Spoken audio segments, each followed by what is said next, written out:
The Crowded House Church originated in 2000 in Sheffield, England. It was founded by Steve Timmis and Tim Chester. In the years that followed, through planned church planting, the Crowded House would grow into a network of churches.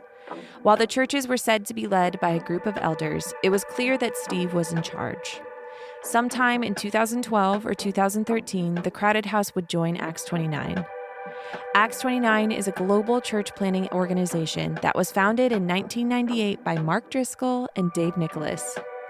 Steve Timmis was quickly named the European director for Acts 29, and later in 2013, he would take on the CEO role. Steve Timmis would maintain the CEO role of Acts 29, as well as his eldership and leadership responsibilities in the Crowded House until 2020. On February 3rd of 2020, Matt Chandler, who has been the president of Acts 29 since 2012 and is also the lead pastor of the Village Church, which is a part of the Acts 29 network, abruptly announced that Steve Timmis was being transitioned out of his CEO role of Acts 29. In the announcement, Matt praised Steve for his leadership and helping grow the Acts 29 network during his tenure. Steve was going to be sent on a sabbatical so that he could rest and recover. The very next day, Matt Chandler released an update to the announcement on Steve's departure. Now, Acts 29 said that 2 weeks prior, the network board was made aware of some accusations of abusive leadership by Steve Timmis. After an internal investigation, the board found evidence that he should be transitioned out of his CEO role immediately. On February 7th, Christianity Today released an article on Steve Timmis and his removal. In the article, Christianity Today said that 15 individuals who served under Timmis described a pattern of spiritual abuse through bullying and intimidation, overbearing demands in the name of mission and discipline, rejection of critical feedback, and expectation of unconditional loyalty. In the days and weeks that followed Matt's announcements and the Christianity Today article, Steve Timmis resigned from the eldership, board of trustees, and membership from the Crowded House. The remaining leadership of the Crowded House reached out to 318, an independent charity organization that helps churches and other organizations protect people from abuse, and asked for an independent investigation into the Crowded House.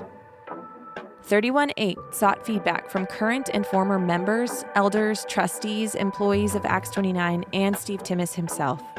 Steve did not participate in the 318 inquiry. In total, 83 individuals or couples provided feedback to 318. At the conclusion of the investigation, 318 published a 98-page report, which included firsthand testimonies about Steve and the leadership of the Crowded House. In my opinion, the report is a must-read for everyone. It is shocking and saddening, but unfortunately not surprising. The following are some excerpts from the report. The report stated it was not uncommon for people to break down in tears during the interviews as they described the painful occurrences that affected them deeply. The report said people who disagreed or challenged Steve and leadership were labeled as rebellious, unrepentant sinners or going against Scripture. Some respondents shared that they had difficulties now in trusting in a God of grace or that they had walked away from the faith entirely. Others talked about the significant emotional, spiritual, and mental damage they experienced. The report goes on to state that every alleged incident of abuse, bullying, harassment, control was known by somebody. People were told that they could leave if they didn't buy into the vision or if they challenged Steve and leadership. As the report states, some left well, others left quietly and took their stories and questions with them.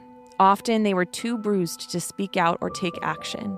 And then there's this, as one elder commented, I am beginning to see that we have effectively brushed over these concerns because we never really dared to listen.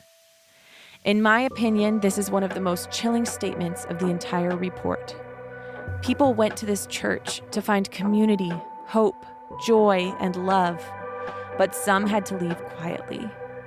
Each voice too bruised to share the hurt and pain they experienced, and the leaders who were supposed to be shepherds looked the other way and let them leave without asking any questions. 1 Peter 5:2 says, "Be shepherds of God's flock that is under your care, watching over them, not because you must, but you are willing, as God wants you to be, not pursuing dishonest gain, but eager to serve, not lording it over those entrusted to you, but being examples of the flock.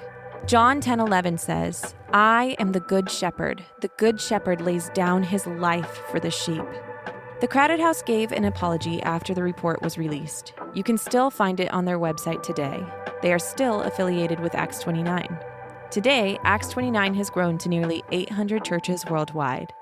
On the Acts 29 website, they say that Acts 29 is a diverse, global community of healthy, multiplying churches.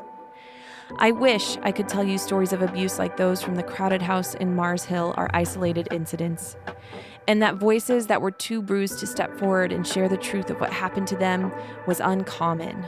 That church elders who never dare to listen to those who have been abused, marginalized, neglected, gaslit, slandered, and pushed aside were an anomaly. But that is not reality. I'm Johnna Harris, and this is the Bodies Behind the Bus podcast, a podcast committed to being a platform for church abuse survivors to reclaim their voices and stories. And through sharing these stories, we hope that abuse victims and survivors will find a place where they feel heard, known, and loved.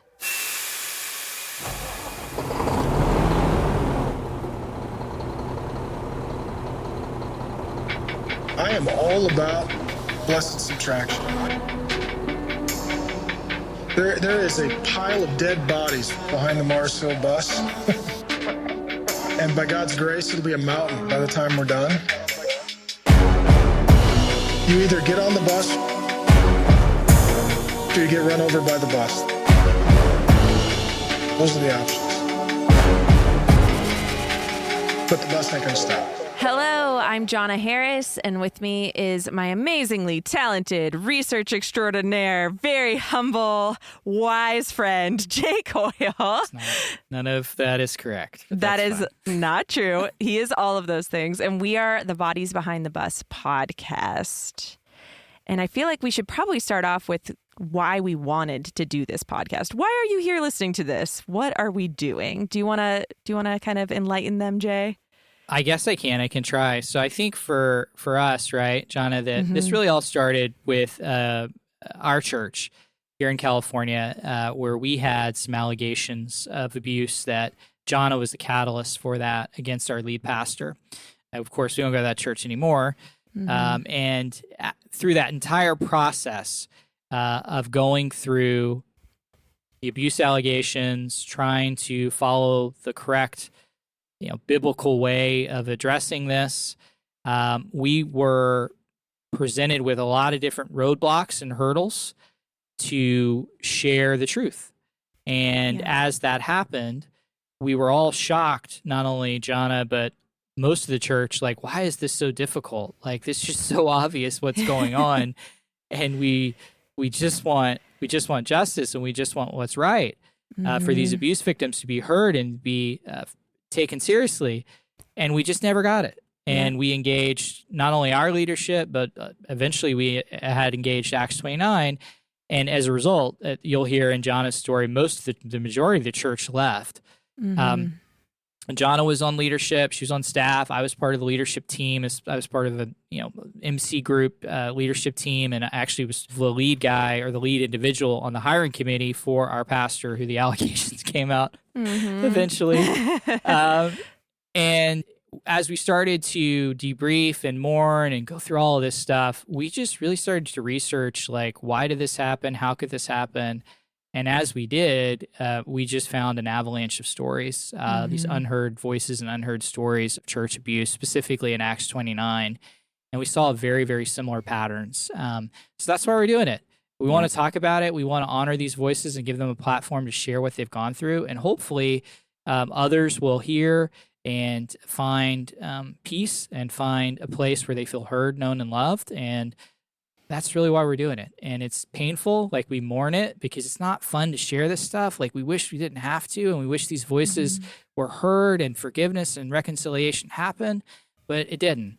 And we need these voices heard. It's important. And so that's why we're doing it. That's from my perspective. John, anything else? That was great. I would fully agree. As somebody who has gone through it and experienced spiritual abuse, it was important for me to find a way to shine light on the darkness that so many people throughout this network are experiencing. And like Jay said, the stories just are covered or not being told. People are scared. There's so many factors that go into why these stories are not told. But we wanted to come together and kind of support people and build others up and give them the tools to be able to come forward and share their stories so that hopefully there's repentance and change, and that we can just help others heal and protect people from experiencing this. Give them the words for what they're experiencing, because it is so disorienting. So that is why we wanted to do this podcast.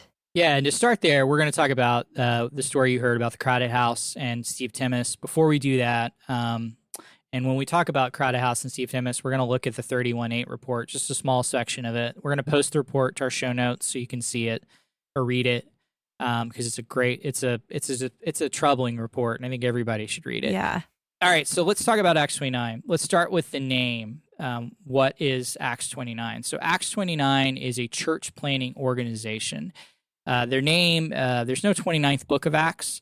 Acts stops at Acts 28. So in essence, they're really trying to say we are a continuation of the church. Yeah. I think that's what they're saying. I think so too. Right? Regardless, they want to grow and expand the church's reach, and how they do this is through church planting. What is church planting? There's a lot of different definitions out there. I'm just going to give you one from Wikipedia. In a church planting movement, churches plant more churches within a people group or geographic area. The church will sponsor formation of multiple spin-off churches that will themselves very quickly reproduce new churches, generally with common teachings and doctrines. So you have a main church or a hub church that spins off similar churches with same theology, sometimes even the same leadership group. And that's really how it works. On their website, when you go to their website, Acts 29 actually says they are a global community of healthy multiplying churches. We offer church leaders decades of experience, proven training and guidance, and tools for planning churches designed to grow and thrive. The call to make disciples is answered most effectively through gospel-centered churches. Pardon our laughter on some of this, personal experiences. So, where did Acts 29 start, or how did it start? So, Mark Driscoll formed Acts 29 in the late 90s with another gentleman by the name of Dave Nicholas. Dave Nicholas is not part of Acts 29 church. He actually founded a church called Spanish River Church in the late 60s. It's a Presbyterian church, but he had a church passion for church planting. On his website, or on the Spanish River Church website, it actually says that church, Spanish River, partnered to plant over 500 churches worldwide, and one of those churches was the Acts 29 Church Network. So he started it with Mark Driscoll. We all know who Mark Driscoll is. If you don't, just Google Mars Hill. There'll be plenty of information for you to dig into and research. Dave Nicholas seems to kind of go off. Basically, I can't find really anything else about him. He disappears from the story. He does. He disappears in the early 2000s, and then Driscoll takes over, and we all know how that went. It didn't go well. It went Still real isn't bad. going well. Real bad. It went really, really, really, really bad. So who leads them today? So it's not Mark Driscoll. I will say that the president today was around. A lot of these guys that we're going to talk about, they were around when Driscoll was around too. So Driscoll had a lot of trainings, boot camps, Acts 29 trainings, and they were all there. So yeah. That's what is like unsettling as you start digging into things like Jay and I are. We joke about having bulletin boards with strings because everyone's so interconnected. A lot of these names that you're going to hear coming up just from the website are people who were formed underneath Mark Driscoll's teaching. So these trainings he does or did back in the day that are actually they're kind of famous now. They're infamous now in Christian pop culture. A lot of these men were raised up and formed within. So those ideas spill into their ministry, whether they want to admit it or know it or have decided they don't.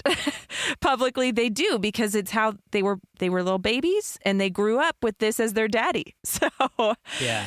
And the whole like bodies behind the bus came from an Acts 29 boot camp that he did. I think it was like in 2007. Yes. So who leads them today? That is a great question. Johnna, do you know who leads them today? So Matt Chandler, who you heard in the story in the beginning of the episode, he is the lead pastor for Village Church, which Jay attended. Coming out of Did not sign the SBC. Membership covenant. Never signed it. That is a very scary membership covenant. Nothing. Yeah. You're not bound legally to not be speaking about this. Not bound. The NDAs. Yes. So ahead. Matt Chandler is the president, and he was the president when Mark Driscoll was kicked out of the network. And then Brian Howard is the executive director, and I actually have worked with Brian Howard. So I have some firsthand experience with him as a human. And then that is all I know as far as the top level. The rest of it, Jay has been digging for. It looks like they have executive director is Brian Howard, and then they have 2 associate directors. I'm assuming those 3 individuals run the show, and then Matt is the president of the board, and then there's 6 other board members, and they all look like they're pastors except for 2 of them. So, I mean, you can Google it, you can find out, but, you know, in essence, when the Steve Timmis stuff went down, you know, Matt Chandler was around. I believe Brian Howard was around as well. I don't know what capacity he was at with Timmis, but they were also around when Mark Driscoll was around too. So these names are not new names to that Acts 29 world. So. All right, so what do they believe in? So this is straight from their website. Acts 29 is a family of church planting churches. There's the church planting that stands in the tradition of historic evangelical confessionalism. While we believe it is vital that the elders of each of our local churches determine where they stand on the doctrines of second importance, we do wish to make known our convictions of the following 5 distinctives. So they have 5 distinctives. We'll post links to the website so you can read them. I'm not going to take time to read all of them, but I want to read the 4th one because this one comes up in a lot in the Steve Timmis report, and it also comes up a lot in other stories that we hear. Distinctive 4 says we are deeply committed to the spiritual and moral quality of male and female, and to men as responsible servant leaders in both home and church.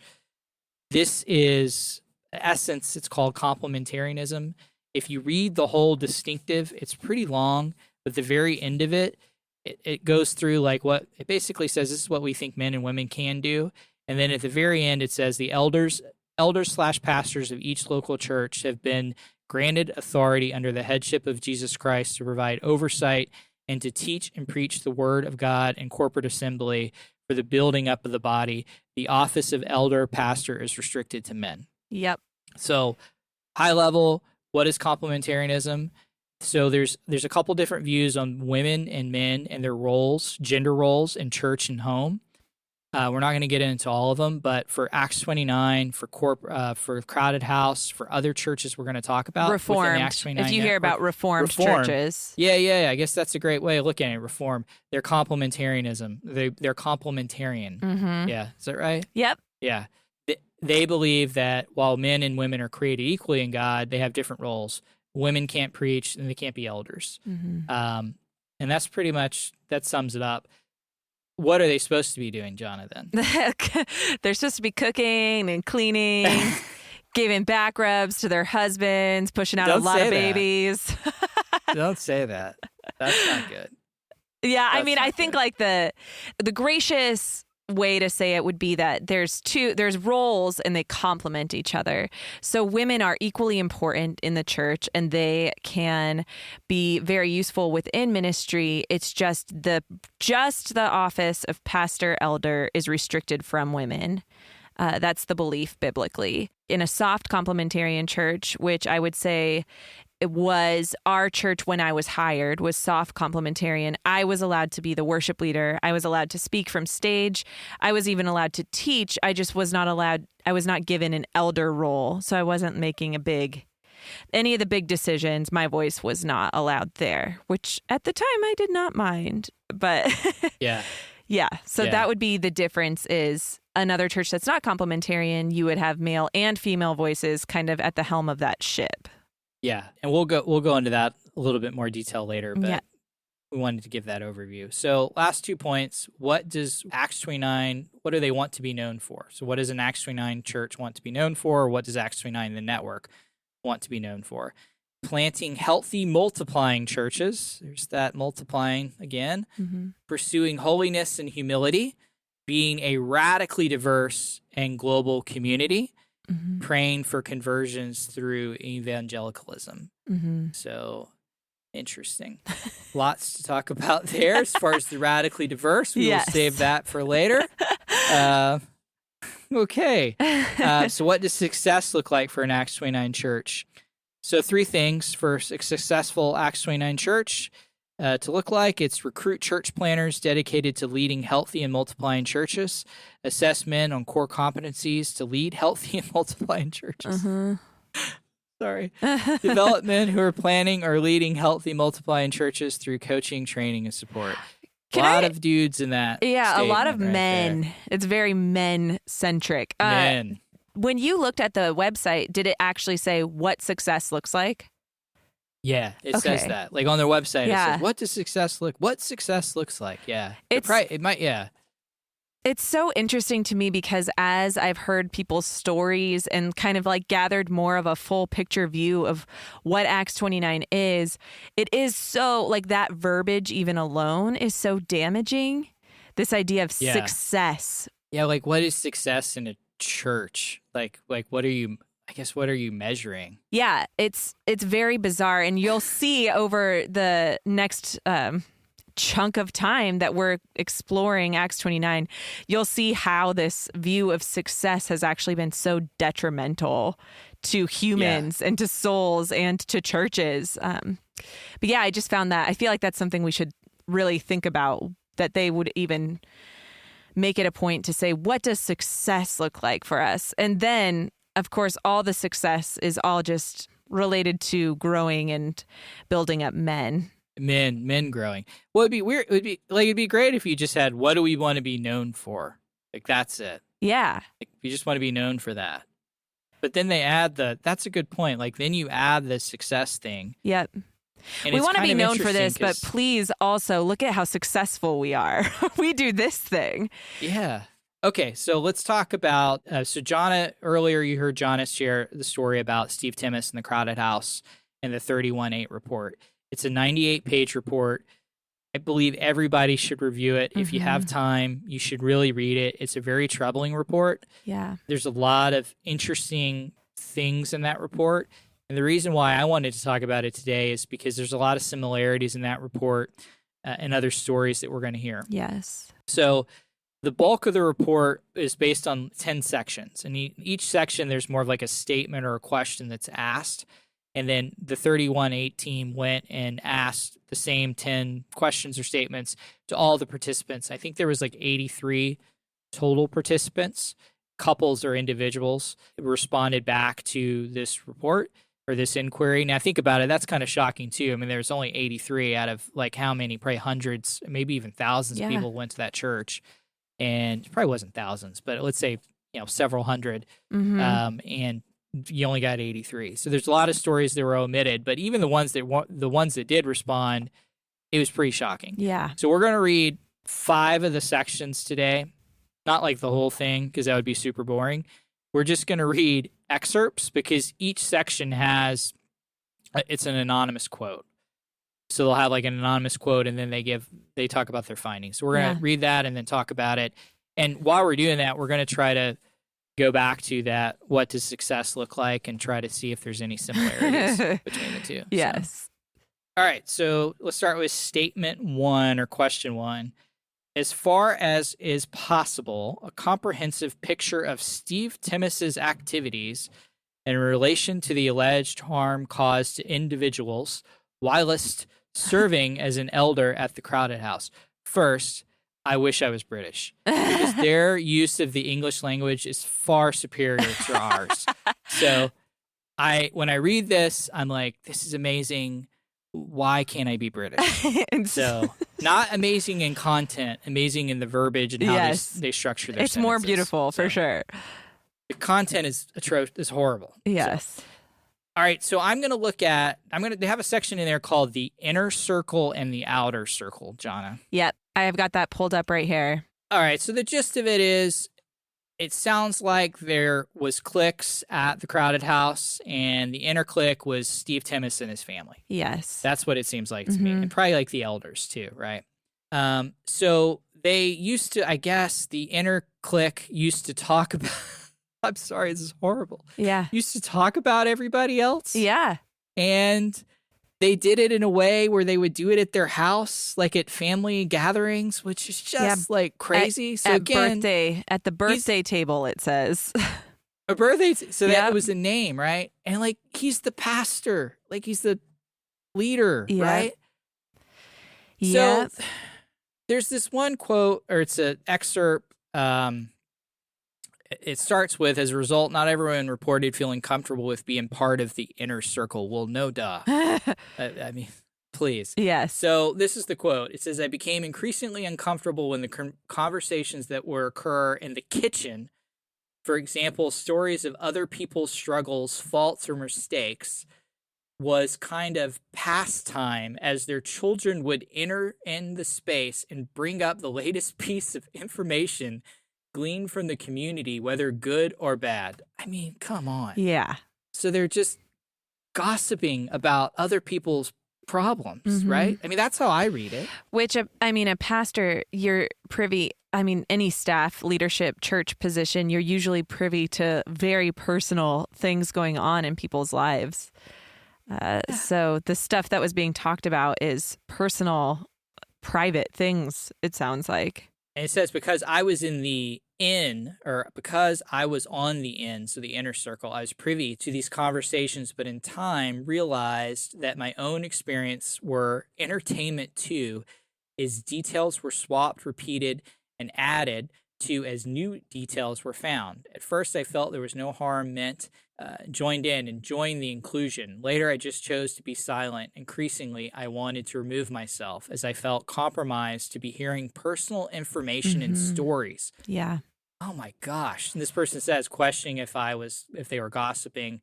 And then at the end, it talks about, like, I guess Steve would come in and a common directive that Steve encouraged, here it is. Steve's wife would tell him how he should intervene, propping up a sense that only Steve could sort out these issues. Oh my gosh. Yeah. That word directive comes up quite a bit in these 31.8, this 31.8 report, and it gives me like the chills for any of you who are listening right now that are former or current Acts 29 staff or at a church that is within the Acts 29 network. You probably hear the word directive a lot, and it's not usually used in a way that is nice. So, it just gives me like a cringy, like, the willies or something. So, I mean, that's just horrible. So, and part of what your story, John, that you're going to share and other stories we'll hear is this thing, like when you have allegations of abuse, you don't want to gossip, right? You need to take your, as the abused victim, need to take your issues to the person who abused you and somehow, I don't know, figure out how to reconcile against your abuser. The whole Matthew 18 way of doing things where you go one-on-one to the person who wronged you.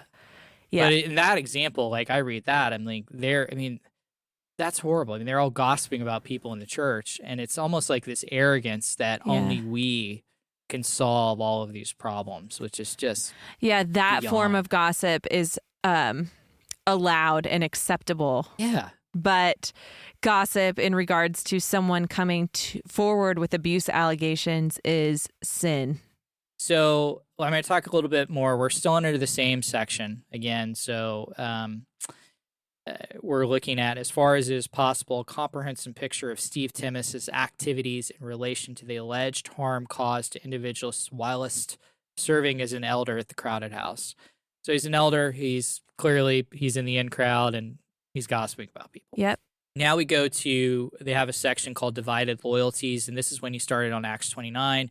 I think this whole thing is really important, but there's two quotes that I think are striking and should be read and discussed. So the first is, a number of people believe that the influence of Acts 29 upon the Crowded House was less than helpful.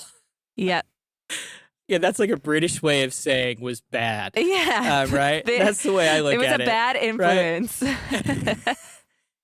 We do feel that there has been a shift in the culture, church culture, over the past 4 years. It often feels like the church has become a showcase of Acts 29, with the Acts 29 motto being repeated every Sunday. Again, this is so common in Acts 29 churches to hear all about Acts 29. Yep. Whilst we were blessed by as many visiting preachers, it started to feel like a show, which is interesting. And then the next one is, we have also suffered from a culture of arrogance, a belief that our way is better than other churches and that Steve Timmis is effectively infallible. Whoa. And then he goes on to say, like, they'd have Acts 29, and I'm paraphrasing here, they'd have people come in to speak from Acts 29 and tell them how wonderful they were. Yep. And how great of a model they are. So I think a lot of that has to do with that. Like, he wrote a book, right? It was called Life on Life, and we'll talk about Life on Life later, but it was a model for how to live, I guess, more missionally.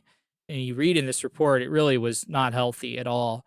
And I think Acts 29 looked at that as a way of, like, we want to be like that. Look at what they're doing and living missionally. Yeah, it's gospel-centered life, becoming the person God wants you to be. Is that what we're talking about here? Gospel-centered church, everyday church. Everyday church, total church. These are his books, right? Yes. Yeah. Do you think he's selling any books now? Probably to all the people that within Acts 29 that hired him. They're all buying his books, I'm sure. So there you go. So you had a situation where Acts 29 came like a showcase. And again, you can understand how challenges or issues could arise from this when you have this perceived arrogance that your way is the best way. You're not open to other understanding or listening to people. So when there are allegations to come out against Steve or whoever, like why would you believe them? Look how great you are. Look how great your church is, and look what influence you have. Well, they effectively made it so that no one can come out against him. Yeah, that's a good point. And I don't know that was purposeful in this instance, but there was so much, I call it back rubbing, going on from the upper echelon of the Acts 29 network to Timmis and the Crowded House, that they created an environment that made it so that if you come up against Timmis, if you ask him a question, you're not only coming up against Timmis, you're coming up against your whole church. And you're not only coming up against your whole church, you're coming up against your whole church network.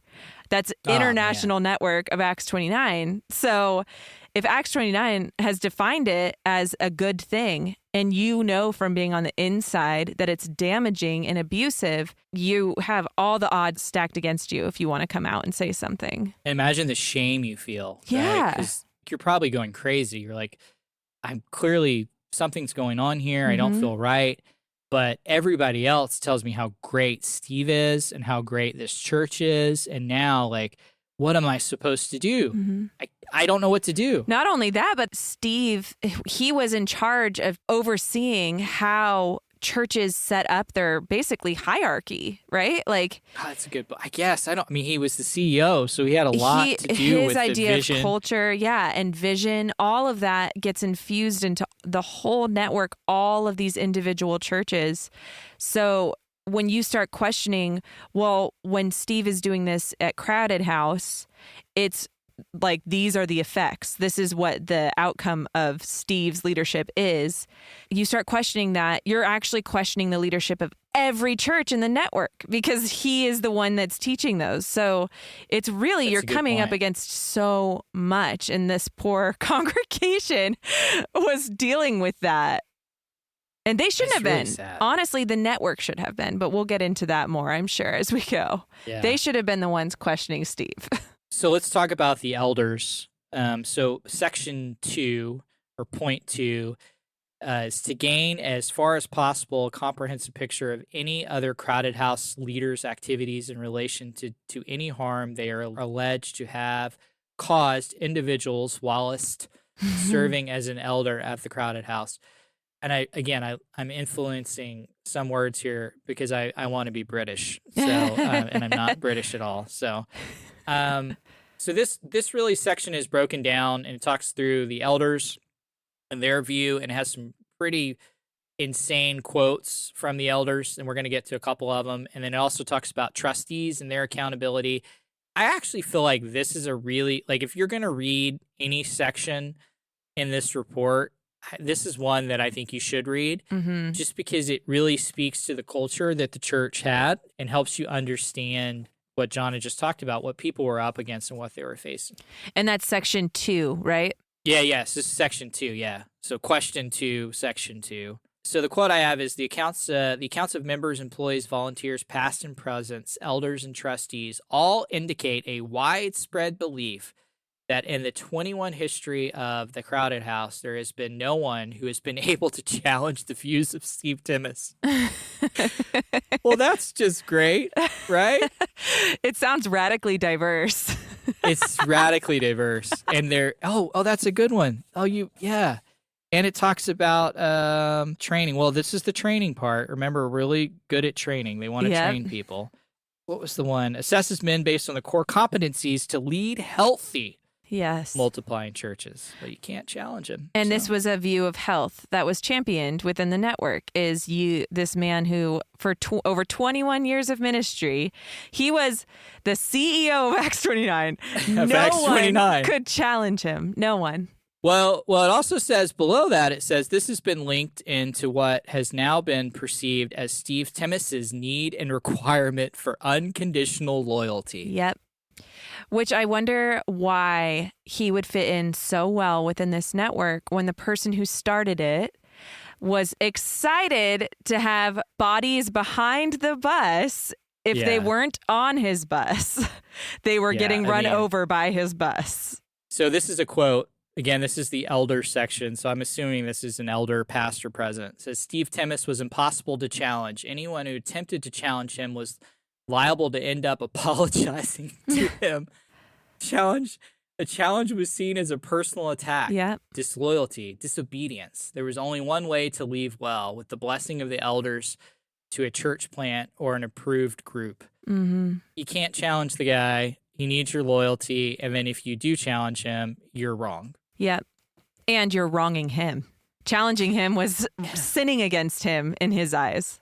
All right, so this is where it gets really, this is like the worst part of the report. I've read this multiple times, and I just, it gives me like the creeps. Yeah. So this is another quote. This is an elder. It says, I've reflected endlessly over the past weeks on the nature and extent of Steve's guilt and by extension, my own complicity, which that statement by itself is insane to me because you are complicit. Yep. Like if you're an elder here and you fostered this level of abuse, you're guilty. You are. You're guilty of it. 100%. Yeah. Some of those who are hurt by Steve had their own issues that compounded the situation. That doesn't matter. You're a shepherd. You're called to shepherd these people. Yeah. Whether they're hurt or not, that's horrible. Yes. That's a horrible thing to say. Steve had a way of exposing a person's insecurities. I've assumed he did this unwittingly by the intensity of his vision or a misplaced form of discipleship.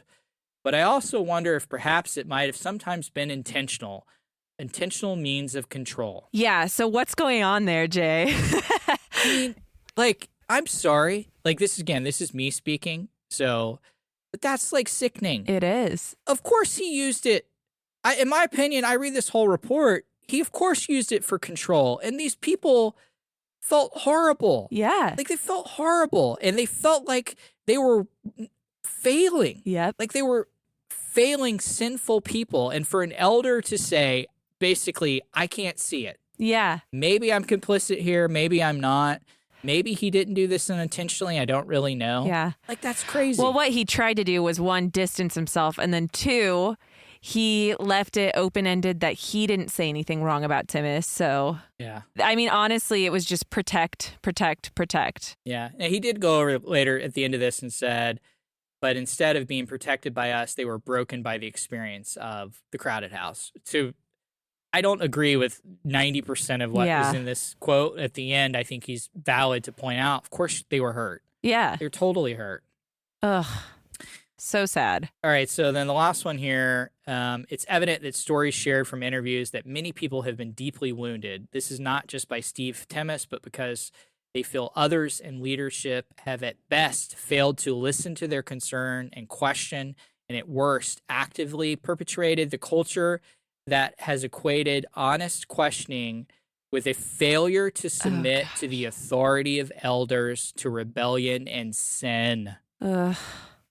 People reported numerous instances that they had tried to seek help from the elders over the concerns about Steve Timmis, only to be told, that's just Steve. Yep. Have some grace. Have some grace. That's just who he is. He doesn't mean it that way, you know? And then the last quote is, I'm beginning to see that we have effectively brushed over these concerns because we have really never dared to listen. So that's a quote from an elder. Yeah. At the end of it. I mean, Johnna, like, how do you make sense of this as a person? Can you even make sense of it? You know, I can't make sense of it. I mean, I can see logically how it happened. It was the perfect storm of failing at every level to create an environment that had godly checks and balances in it, and accountability. It's just a mess. And honestly, you see this in the secular world and you expect for it to be different in a church and in God's kingdom. But in this instance, it's just not. In a lot of instances, it's not. It's this idea of like, we protect at all costs the organization, which in the crowded houses case, the organization was Steve Timmis. So Steve is his image matters more than anyone else, no matter what. And we won't even hear the opposite, because to hear the opposite could tarnish Steve's image, and Steve's image matters, because if that crumbles, the whole church crumbles, which is not a gospel-centered church. It's a Steve Timmis-centered church.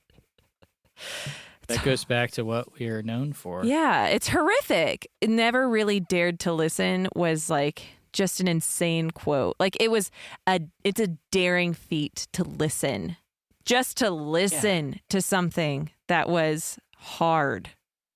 Yeah. And imagine like if you are one of these victims of the crowded house, or you have an abuse story of the crowded house, why would you want to share your story? You wouldn't. Like, that's the culture you were surrounded by. Wouldn't you? I would just want to leave. It's pointless. But it does talk about that. Yeah. People just left and never shared anything. And why would they? Look at what they were up against. Yeah.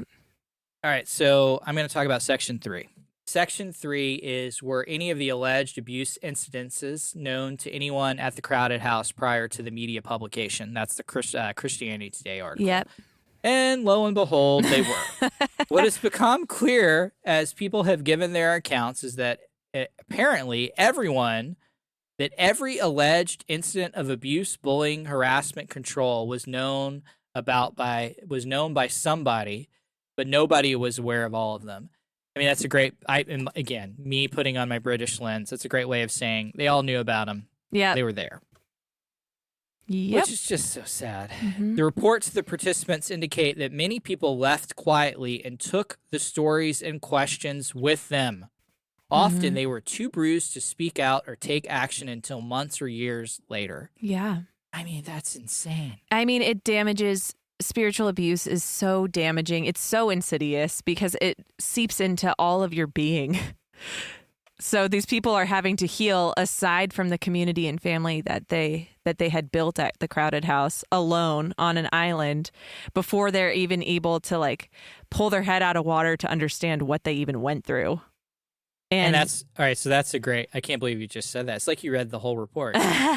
So in this section, they talk about common incidents that everyone knew about. And they talk about this one couple that wasn't going to sign the membership covenant because they had issues with, lo and behold, the women's role in churches. Yep. So they didn't want to sign the covenant because of that. It sounded like they had been going to the church for a while. So this is from them.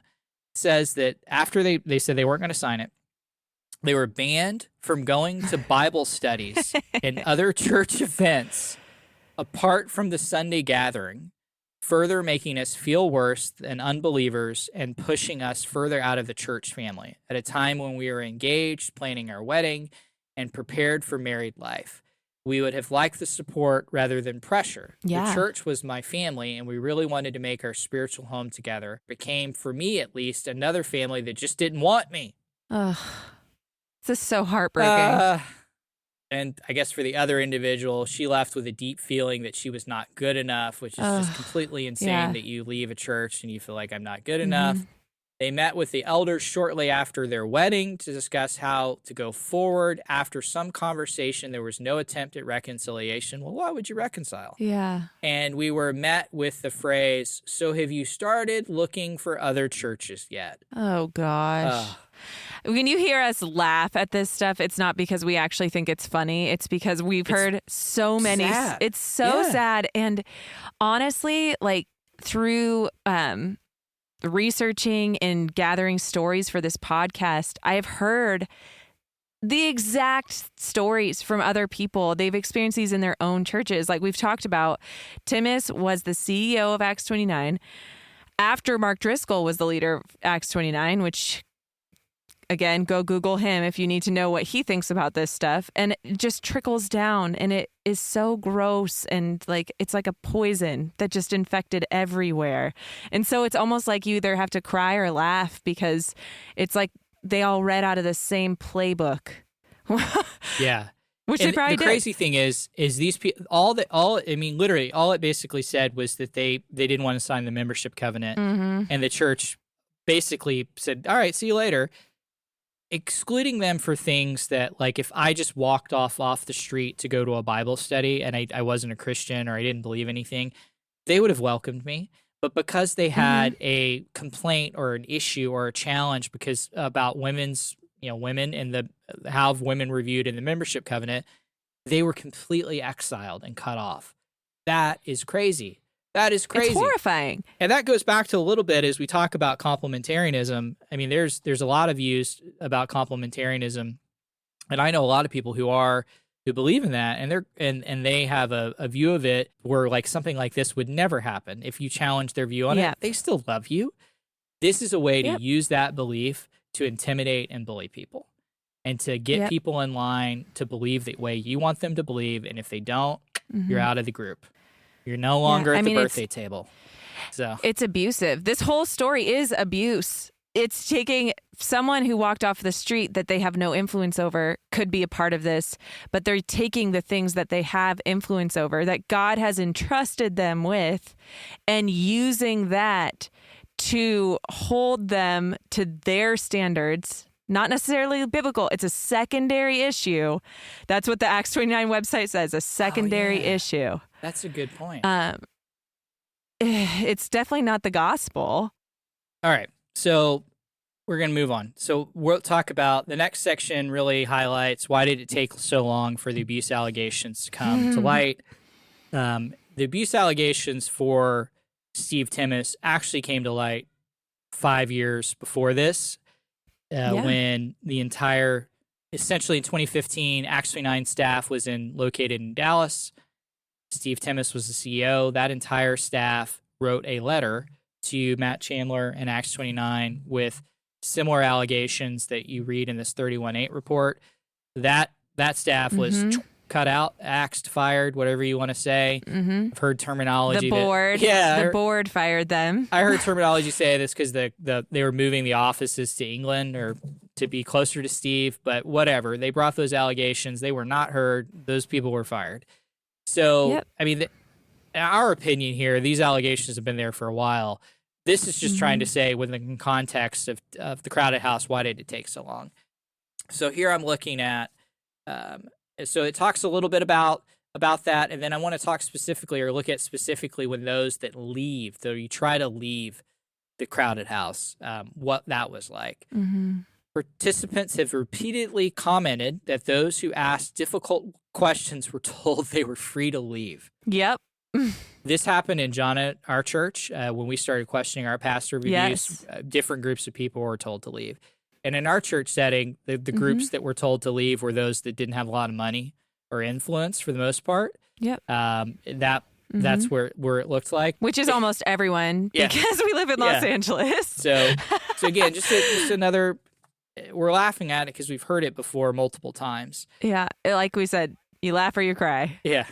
There was a widespread narrative that was woven about those who did, and that no one wanted to be the next person to be branded as the one who didn't get the vision, was going against God, against Scripture, was rebellious, unrepentant, a sinner. Mm-hmm.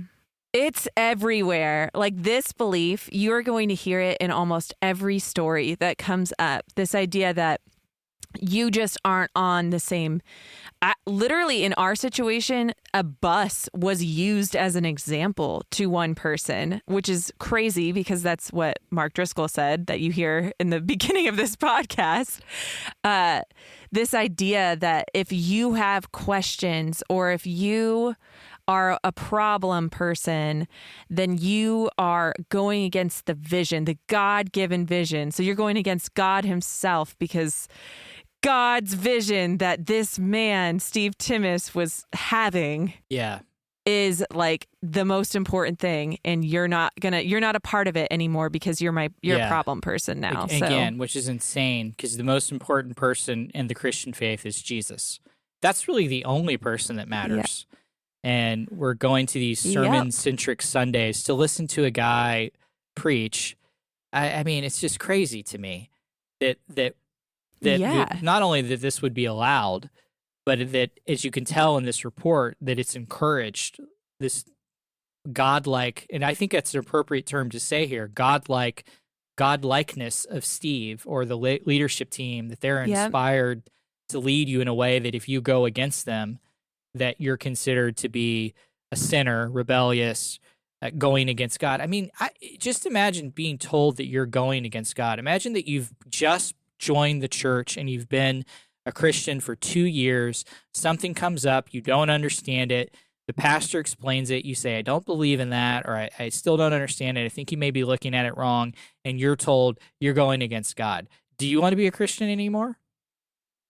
I mean, do you? It's you're a sinner. Oh, you're a sinner. You believe that way, you're a sinner. There's no hope for you. Yeah. Aaron is my husband, for those of you who don't know me, which hopefully is many of you. It's not just our friends listening to this right now. It probably just is. Aaron and I were probably. Aaron and I were just talking about this idea of like church and Jesus, and he was saying it's like eating too much candy and making it feel like your stomach hurts after you've had so much candy. And I was saying, this isn't even good candy though. Like it's not even enjoyable to eat this candy. So you're eating gross candy that doesn't taste good and it makes your stomach hurt afterwards. That's what ingesting this stuff is like. Like it doesn't even make you feel good in the beginning. It's just like, you're awful, terrible human. You are less than. You will never ascend to Steve Timmis level. You have no, your entire being and opinion does not matter at all. Your questions do not matter. Just put your head down, listen, and be a good sheep. I mean, in essence, like the story about the couple that just had a question about the membership covenant, the insanity of being told just because they're questioning one thing and they don't agree with it, that you can just leave. Mm-hmm. Isn't that when I read about the early church had all different types of people from all different types of walks of life and career and vision. And when I read the Gospels, like that to me is what God wants, all of these groups of people coming together, learning and reading together, growing together. A radically diverse group of people. Yeah. As long as you believe in everything that we believe in, we're radically diverse. All of our secondary issues. Yeah, I mean, you just have to really look at that. If you step back, if you step out of your church situation, if you step out and you see that you're not allowed to ask questions, you have to wonder, what are they so scared of if we start asking these questions? Like, what damage can come? Is that damage going to actually come to God's kingdom, or is it going to come to their system? And if me asking these questions damages their system, what the heck is their system? All right, so that's great what you just said. So the report says participants who had left were often tearful in giving their accounts of the pain and costs involved. 2 quotes. We were afraid that Steve would curse our future. Totally not normal. Yeah. And the second one is when we decided to leave, we were forbidden from explaining why we left for the sake of the reputation of the church. Oh my gosh. Yeah. I mean, honestly though, Jay, I experienced that. Yeah. Absolutely. I mean, you will hear in my story, my future was straight up threatened. Yeah. This literally threatened Did they at threaten me your internal future for asking or just questions. your on-earth future? Were both threatened, or is there any internal damnation thrown at you for? They didn't say anything like, I will kill you. But basically, I mean, the subtext, the under the surface was like, your career's over. Yeah. And all I did was ask a question. So I get it. You're fearful, your future, especially if your job is in ministry. These people probably their jobs were in ministry if they were scared for their future. So how am I going to get another job? How am I going to pay my bills, feed my family, which is a whole other thing. But also, how am I going to do what I love that I feel God called me to if Steve tells other people what he thinks of me? Yeah. That's horrifying. Yeah, I mean, the struggle, the part that I struggle with is that this idea that that you would ever threaten anyone, whether they agree with you or disagree with you, from a theological, even if it's disagreement from a theological standpoint, that you would ever threaten them, or they would feel so much fear and self-contempt that they feel threatened. That is 1,000% unbiblical. It's a really big red flag. Yeah, for not sure. only is it a red flag, it is deeply troubling and should deeply be probed to understand why this type of culture or emphasis on loyalty was ever created or allowed, and why it hasn't been emphatically repented against and justice sought for those that felt like this. It is deeply troubling. And that's why this report is, to me, it's really well written. It's good. I sometimes feel like as I'm reading it, I wish that there was more emphasis on how damning this is for the church. Yeah. Like it is soul ripping, soul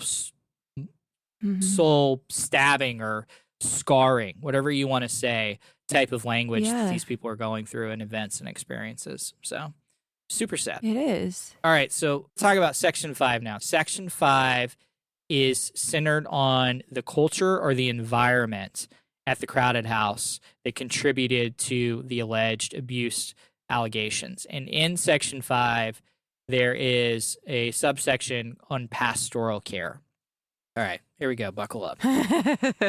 Participants recounted that seeking pastoral support or counseling outside the biblical framework approved at the Crowded House was strongly discouraged. So we all know right now, looking at the framework that the Crowded House had was one that put Steve Timmis at the forefront. He was infallible. You couldn't challenge him. You couldn't question him. If you did, you were unrepentant sinner, going against God, rebellious.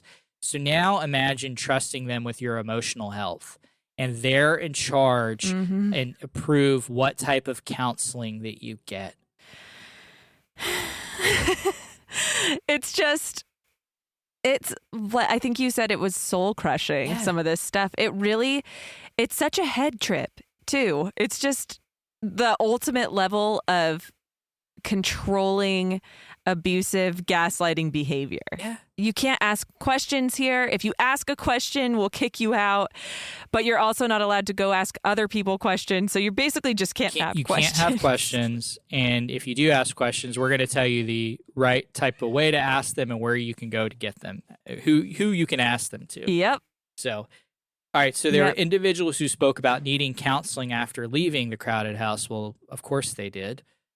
Yes.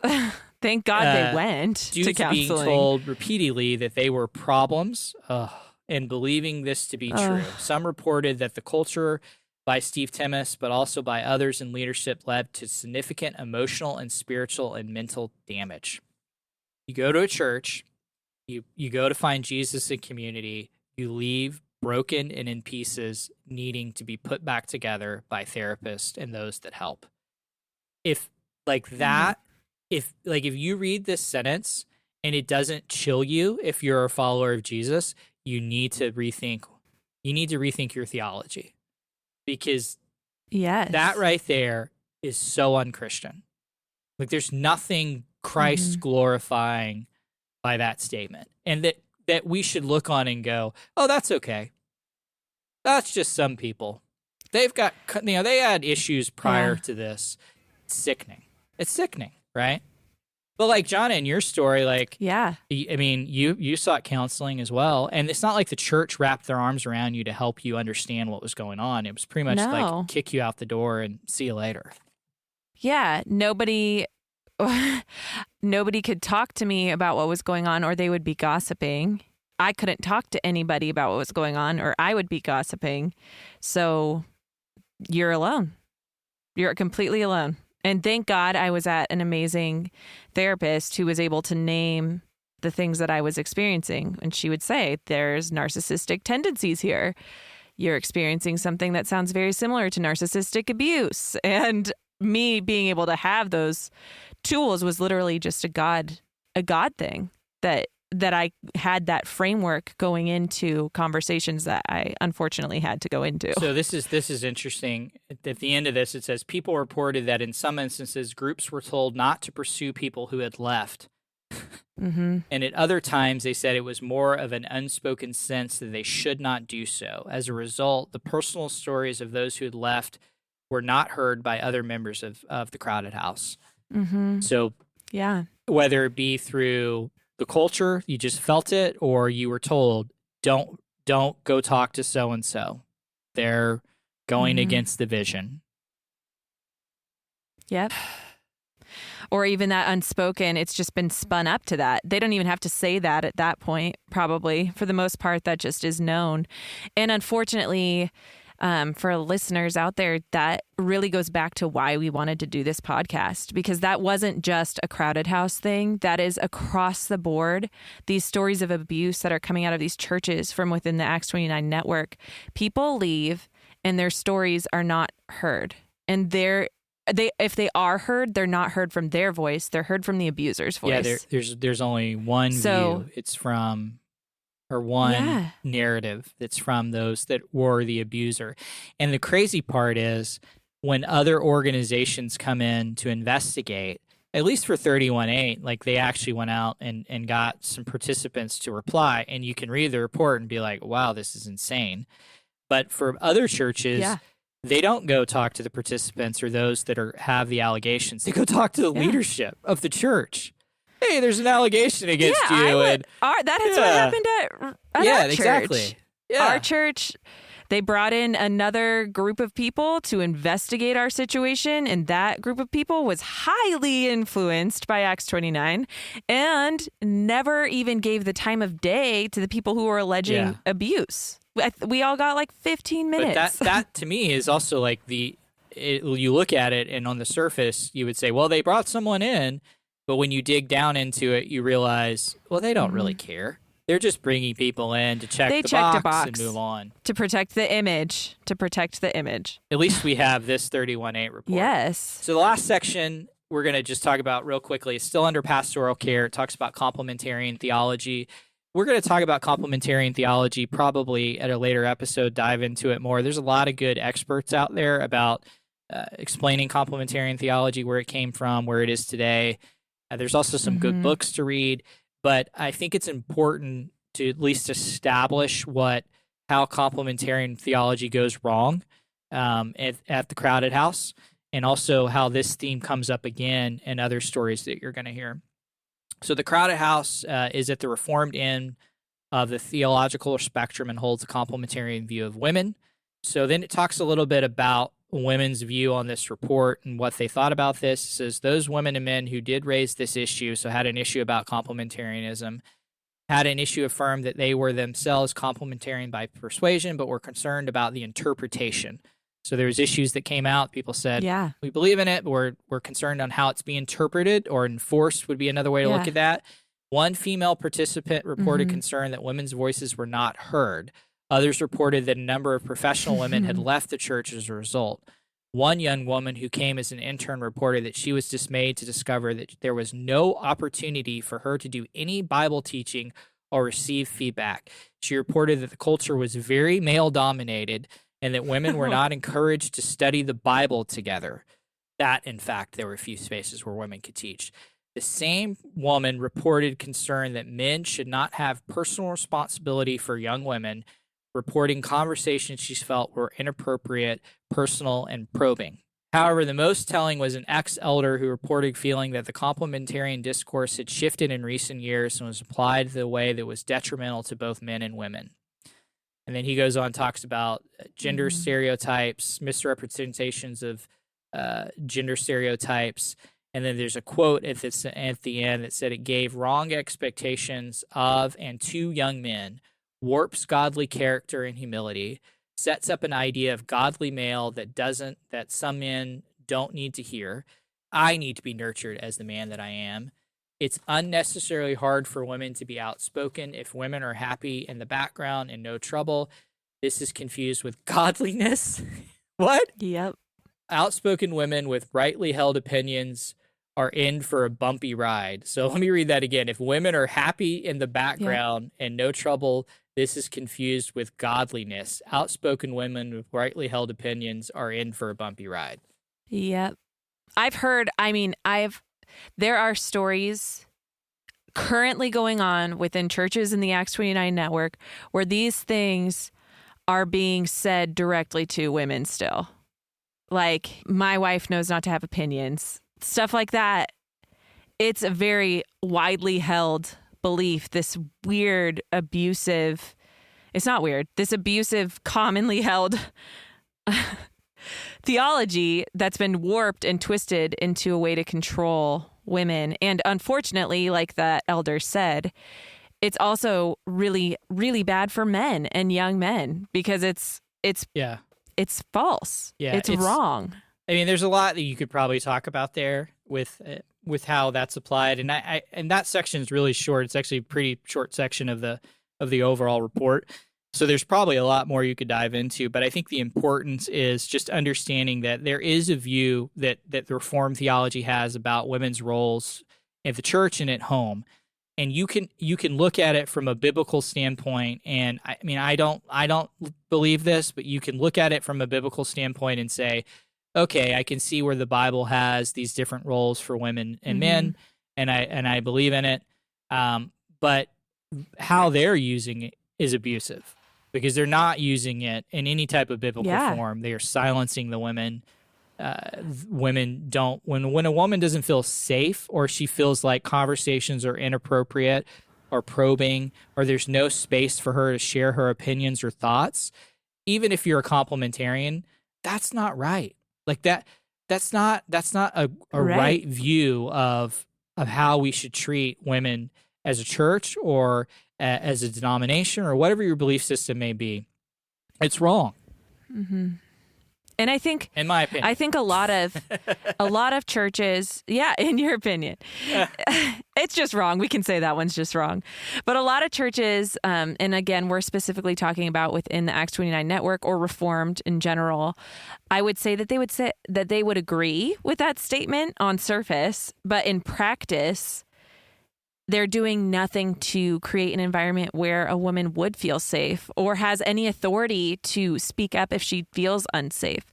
And honestly, what I see in these stories when it's a woman coming forward with a story of spiritual abuse or any type of abuse that she's experienced within a church that's associated or affiliated with Acts 29 is complementarianism is being used to effectively silence 50 to 70% of their congregation.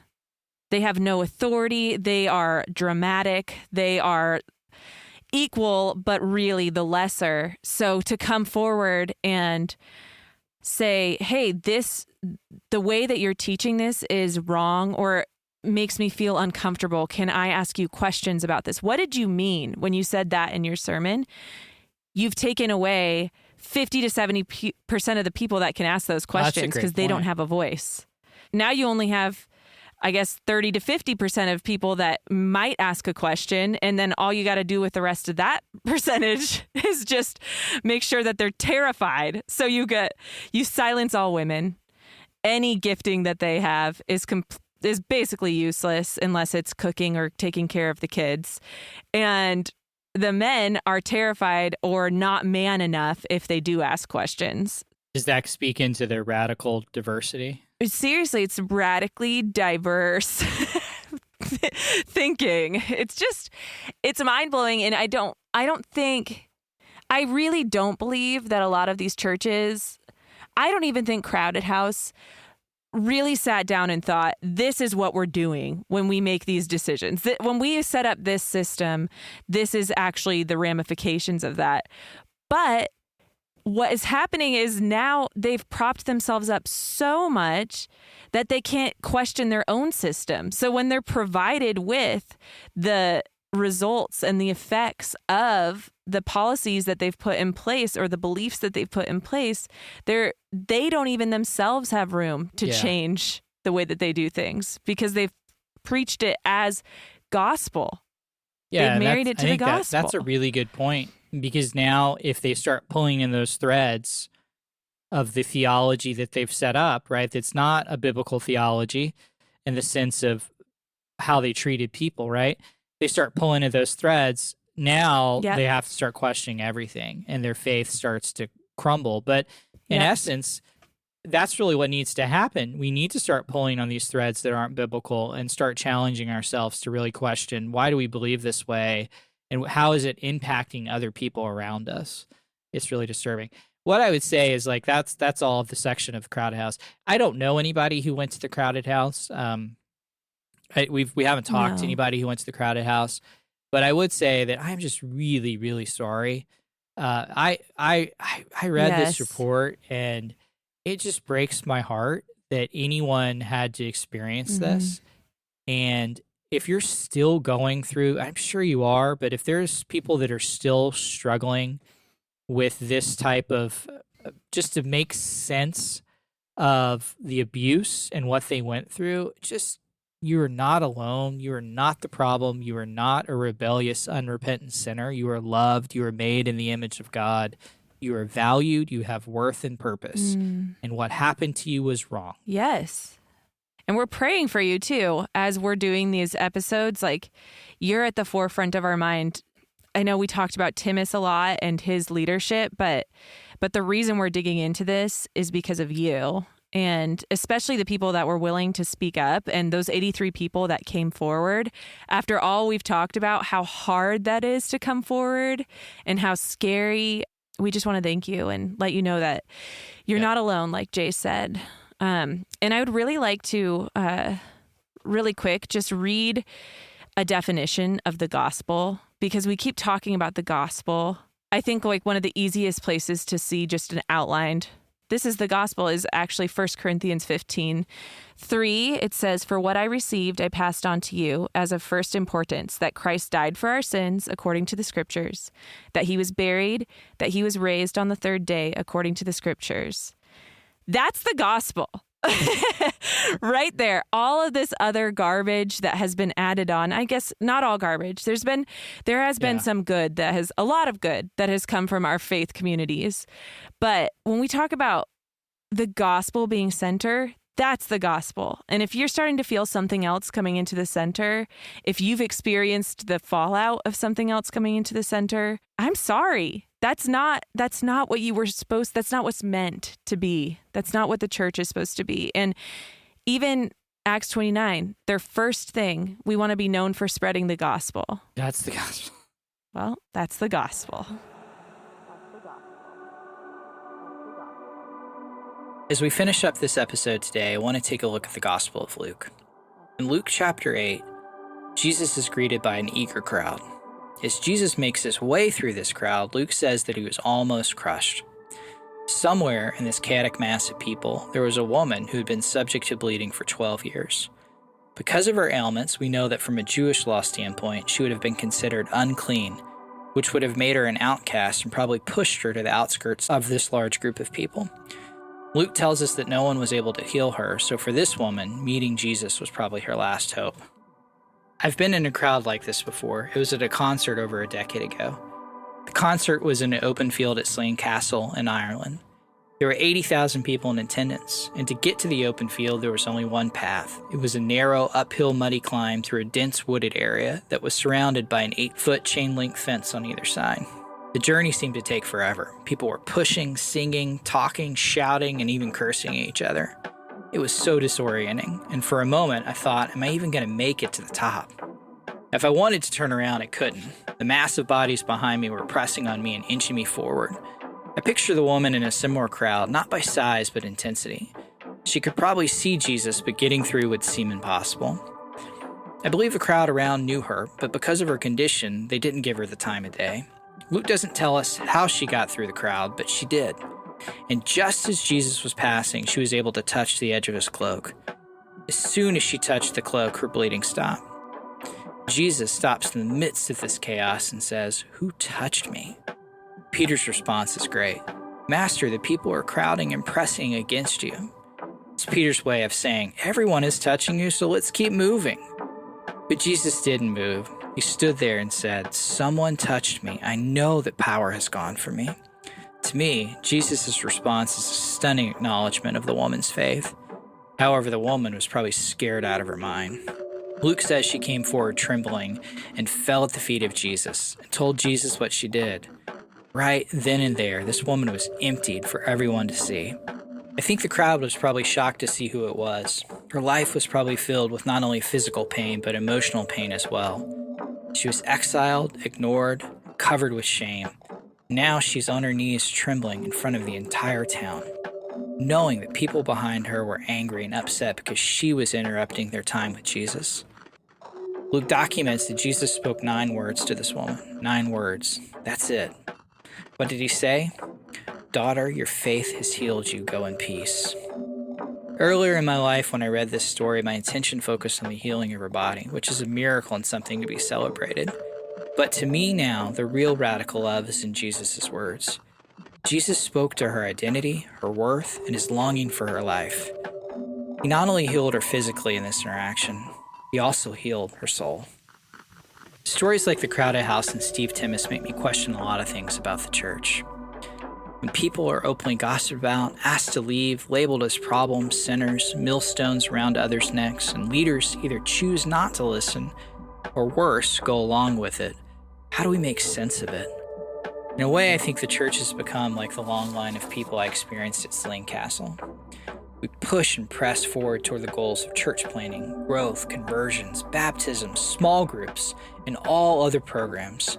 But like the woman in Luke 8, some people are left out, pushed to the edges, or even worse, ignored, because they disrupt or distract us from our goals and ambitions. Jesus could have kept walking. He knew the woman was healed, but he didn't.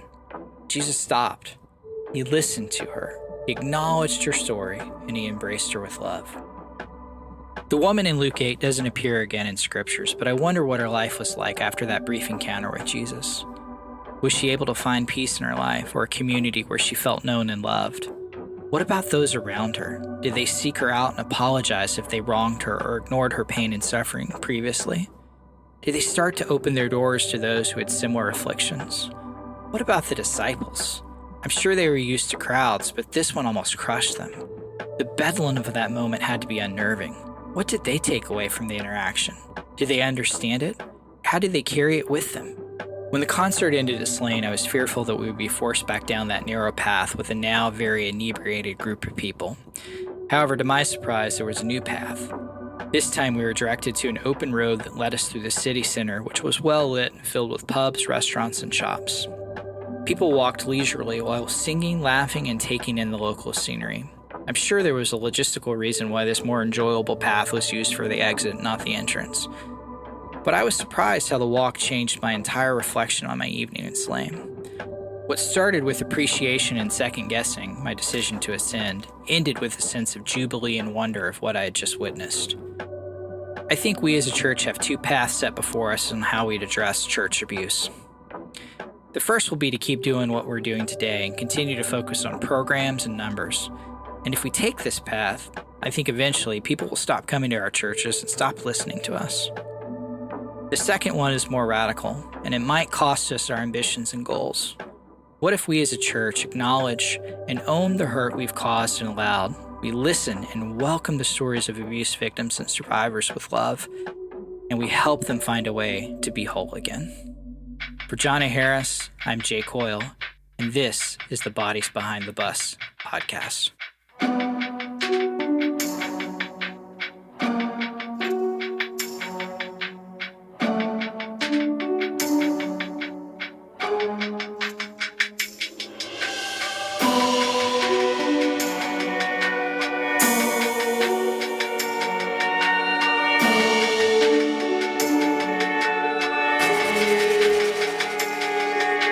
If you have also been affected by abuse within the Acts 29 network, please email us at connect@bodiesbehindthebus.com. You are so much more than just a body behind the bus. You are worthy of love and care, and your story is important.